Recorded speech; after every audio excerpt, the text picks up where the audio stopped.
लंबे इंतजार और तमाम अटकलों के बाद बीजेपी के राष्ट्रीय अध्यक्ष नितिन नवीन ने अपनी टीम का ऐलान कर दिया।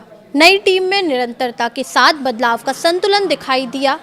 लेकिन इस टीम के गठन के पीछे आखिर बीजेपी की रणनीति क्या है? क्या नज़र सिर्फ संगठन को मजबूत करने पर है या फिर 2029 के मिशन की तैयारी अभी से शुरू हो गई है? नमस्कार, मैं प्रिया श्रीवास्तव और आप देख रहे हैं न्यूज़ 18। सबसे पहले बात करते हैं नितिन नवीन की टीम के आकार और अहम जिम्मेदारियों की। नई टीम में 13 राष्ट्रीय उपाध्यक्ष, 8 महासचिव, 1 संगठन महासचिव, 2 सह संगठन महासचिव और 16 राष्ट्रीय सचिव शामिल किए गए हैं। पीयूष गोयल को एक बार फिर राष्ट्रीय कोषाध्यक्ष की जिम्मेदारी मिली है। बीएल संतोष संगठन महासचिव की भूमिका में बने हुए हैं, जबकि सौदान सिंह और शिव प्रकाश सह संगठन महासचिव के तौर पर काम करते रहेंगे। तरुण चुग को केंद्रीय कार्यालय का प्रभारी बनाया गया है। वहीं विष्णु दत्त शर्मा को सभी सेल और प्रकोष्ठों की जिम्मेदारी दी गई है। संबित पात्रा को पूर्वोत्तर का प्रभारी बनाया गया है। वहीं अब बात करते हैं इस नई टीम के सबसे बड़े संदेश की। तो पहला संदेश है युवा और अनुभव का संतुलन।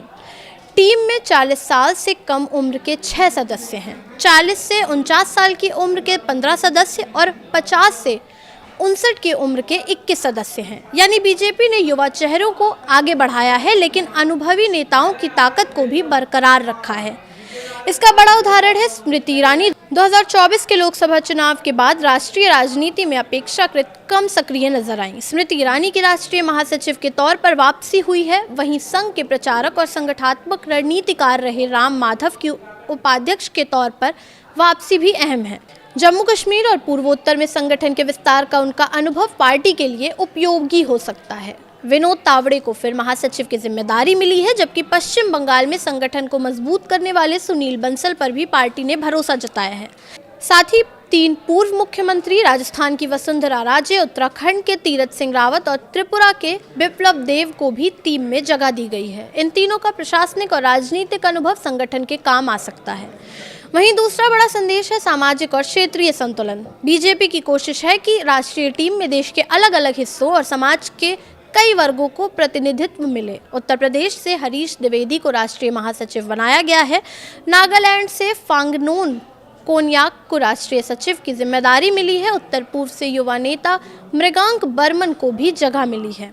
आंध्र प्रदेश से डी पुरंदेश्वरी राष्ट्रीय उपाध्यक्ष बनी है, जबकि तमिलनाडु के वेंकटेशन को राष्ट्रीय सचिव बनाया गया है। अल्पसंख्यक समाज को भी प्रतिनिधित्व मिला है। प्रोफेसर तारिक मंसूर राष्ट्रीय उपाध्यक्ष बनाए गए हैं, जबकि कुंवर बासित अली को अल्पसंख्यक मोर्चे की कमान सौंपी गई है।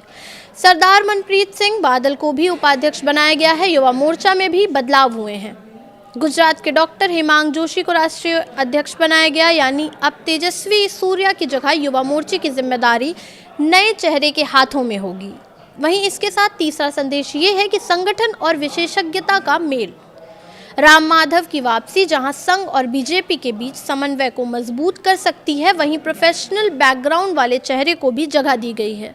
दिल्ली विश्वविद्यालय के प्रोफेसर डॉक्टर स्वदेश सिंह को राष्ट्रीय सचिव बनाया गया। कैंसर विशेषज्ञ डॉक्टर मधु चंद्राकर और कर्नाटक के प्रोफेसर एम नागराज को राष्ट्रीय उपाध्यक्ष की जिम्मेदारी मिली है। यानी राजनीति के साथ साथ शिक्षा, चिकित्सा और संगठनात्मक विशेषज्ञता को भी टीम में जगह दी गई है। और चौथा अहम मोर्चा है मीडिया और सोशल मीडिया।